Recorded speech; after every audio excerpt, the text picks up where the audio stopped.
Ngayon ho, mga kababayan, dakuin po natin ang usapang mga sabungero. Pero mga bossing, kung maalala nyo po, no, unang humarap, lumantad, nagpakilala bilang Dondon o Julie Dondon Patidongan, mga boss chief amo sir, kay Emil Sumangil, no?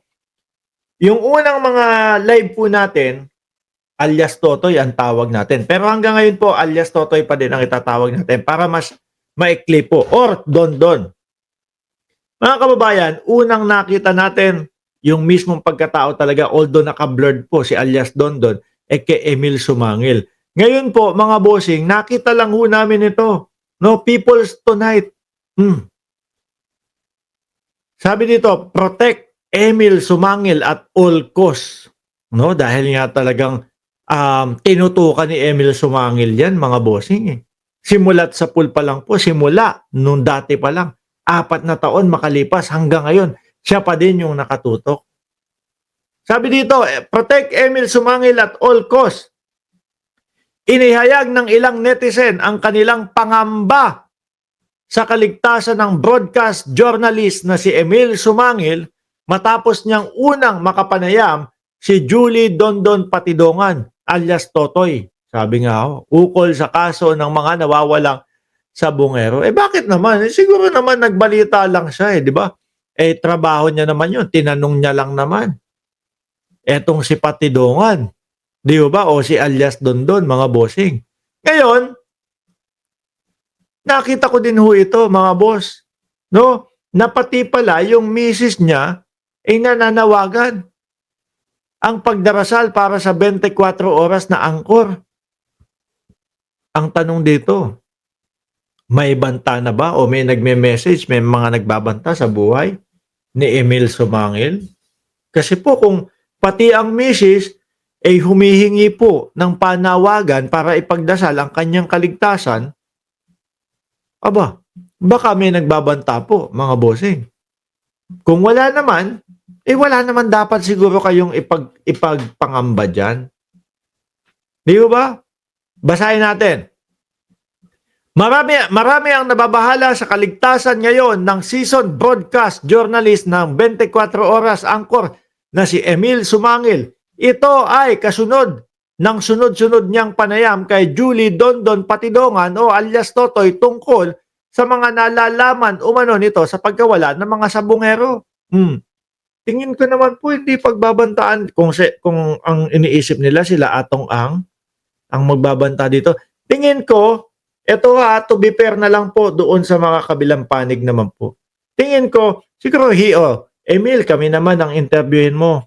Kami naman ang magsasalita dyan. Baka pwedeng ganun ho. Di po ba? Emil, kami naman ang i-interview mo.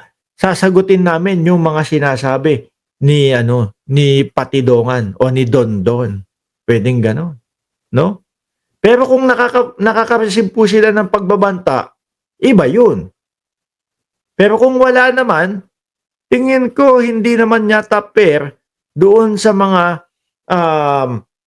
doon sa kampo naman nila Atong mga bossing. Tayo bumabalanse lang ho tayo, mga kababayan. Para sabihin mo na merong natatakot sila sa buhay ni Emil Sumangil kung merong mga pagbabanta o merong mga nare-receive na death threat. Pero kung wala, tingin ko hindi naman ho ganun Hihingi lang siguro, Emil, kami naman ang interviewin mo. Ito ay kasunod ng sunod-sunod na panayam kay Julie Dondon Patidongan alias Totoy tungkol sa nalalaman umano nito sa pagkawala ng sabungero mula pa noong Enero 2022. Biruin nyo ho, 4 na taon na din ho na si Emil Sumangil ang nandyan. Di ba? 4 na taon na si Emil Sumangil yung nakatutok dyan. Hanggang ngayon parang wala naman. Okay lang naman.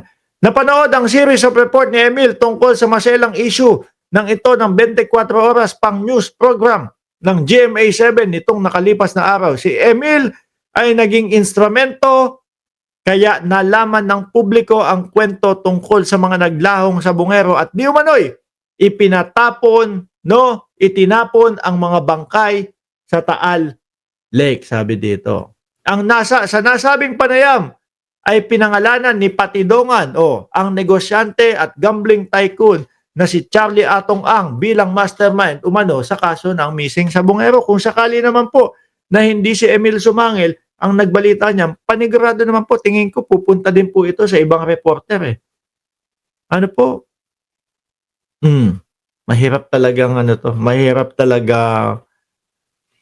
mahirap talagang meron kang mag-side agad-agad, lalo na hindi mo nakita, hindi pa natin naririnig lahat. Sabi ni Jemmy Boy Bahe, baka warning yan sa mga reporter. Idinawit din ni Patidongan ang aktres na si Gretchen Barreto, ilang politiko at mga miyembro. Hanggang ngayon parang wala naman akong naririnig. Ito. Nasa ilalim,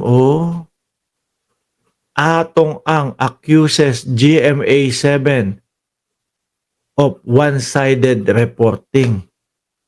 Ito naman pala, nasa ilalim naman pala eh. No? Sabi ni Boogie Arellano, Mark, ayon sa SOJ, masyadong marami ang pera ng well-connected na mga suspect. Meron pala tayong babasahin dito sa ilalim, Sa press conference ni Atong noong Huwebes, July 3, 2025, inakusahan niya ng hindi balanseng pamamahayag ang GMA Integrated News. Ayon sa negosyante, hindi nito kinuha o hiningi ang kanyang panig. Hindi, kasi dapat ganun din eh. Kung hindi nga talaga. Pero parang narinig ko naman ang GMA na sinasabi, hanggang ngayon po ay pinipilit namin, gusto namin makuha ang panig, no? Ni Atong Ang bukod tungkol po dito sa sinabi ni Patidongan o ni Dondon alias Dondon. Bahagi ng payag ni Atong, lalo na sa Channel 7, nakikiusap ako sa media, gawin ninyong fair lahat. Fair lang. Katulad niyan, hindi naman naririnig yung side namin. Yun naman pala ang reklamo ni Atong Ang. Pero wala talaga akong makita dito, mabasa na nakakatanggap na nung mga nung mga pagbabanta sa buhay ni Sumangil. Balanse lang ho tayo dito Doon lang tayo sa kung ano po yung binabasa natin, kung ano po yung binabalita. No, hindi naman po natin pwedeng sabihin na nasa bingit ng kamatayan ang buhay ni Sumangil, ni Emil Sumangil, samantalang wala naman po nagbabanta. Ano po? Pwedeng sumama lang ang loob. Kagaya niyan, sinasabi nila, masama loob namin kasi hindi kinuha yung aming